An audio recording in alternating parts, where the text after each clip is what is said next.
آتنا في الدنيا حسنة وفي الآخرة حسنة وقنا عذاب النار.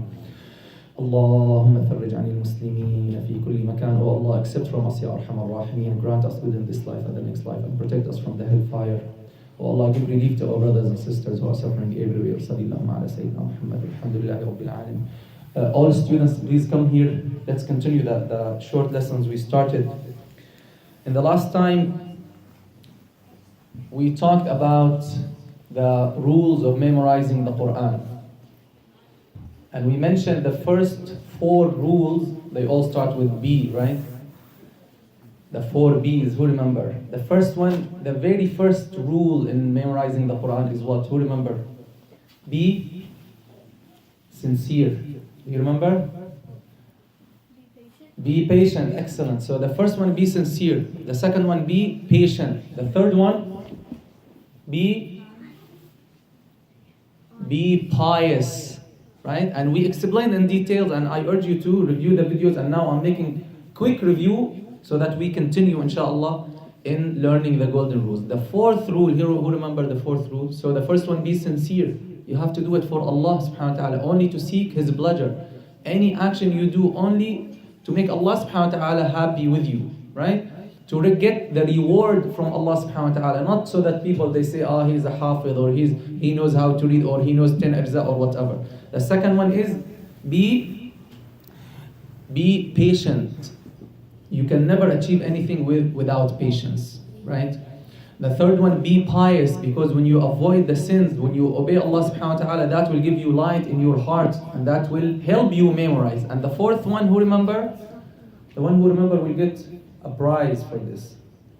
The first one, be dutiful to parents, respectful to teachers, and kind to all those around you. If you're not fulfilling this, you're not kind to all people around you.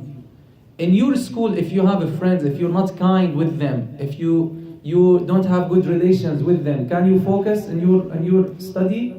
You will not be able to focus, you will keep having fights, right? But to help you in focusing on your hifz, focusing on your memorization, you need to do what? You need to have good relations with others. Muslims and non-Muslims, right? Muslims and non-Muslims. It's not good that you are, this friend is a Muslim, so I have good relations with him, but that one is not Muslim, so no. Allah, what does Allah tells us in the Quran subhanahu wa ta'ala? Allah does not forbid you to deal kindly and justly with those who do not fight you because of your religion or expel you of your homes. Surely Allah loves those who are kind and just.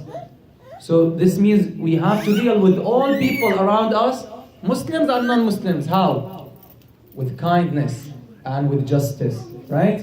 With kindness and with justice, and we show them the beautiful message of Islam, right? Rasulullah sallallahu alaihi wasallam, he had a Jewish servant. Who knows this? We mentioned this many times. He had a Jewish servant, and once he got sick, and Rasulullah sallallahu alaihi wasallam went and visited that servant in his own house. Imagine Rasulullah, he's a prophet, he's a messenger, yet he went there to visit that servant, even though he was a Jew, right?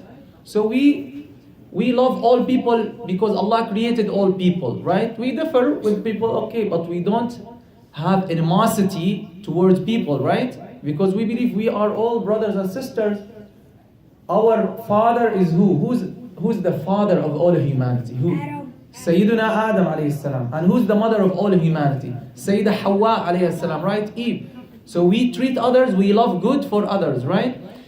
So this is when you have good relations with others, you can focus on your study. You can focus on your memorization. That's very essential. But if you had a problem with your mother, and you had a problem with your brother, and you're fighting with, then you will just keep thinking about that, and you will not be able to focus on your memorization of the Holy Quran or in your study at school, right?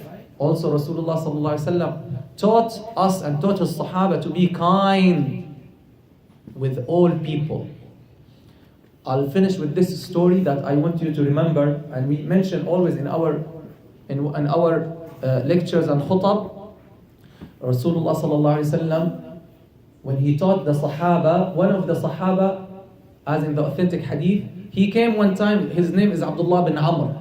He came one time to his house and he found that his family, they prepared a lamb for food. So they slaughtered a lamb to offer for food. What did Sayyiduna Abdullah bin Amr say? He said to them, "Did you gift something of the lamb to our Jewish neighbor?" You hear what he said? Did you gift something of the lamb to our Jewish neighbor? See the amazing teachings that Rasulullah sallallahu alaihi wasallam taught us. They said, "How, you want us even to give non-Muslims?" He said, "Yes, Rasulullah sallallahu alaihi wasallam he said, Jibreel kept reminding me to take care of the neighbors and be kind to them, to the extent I thought they will be of my inheritors. I thought that my neighbors will inherit from my money and my property just like my own children and relatives."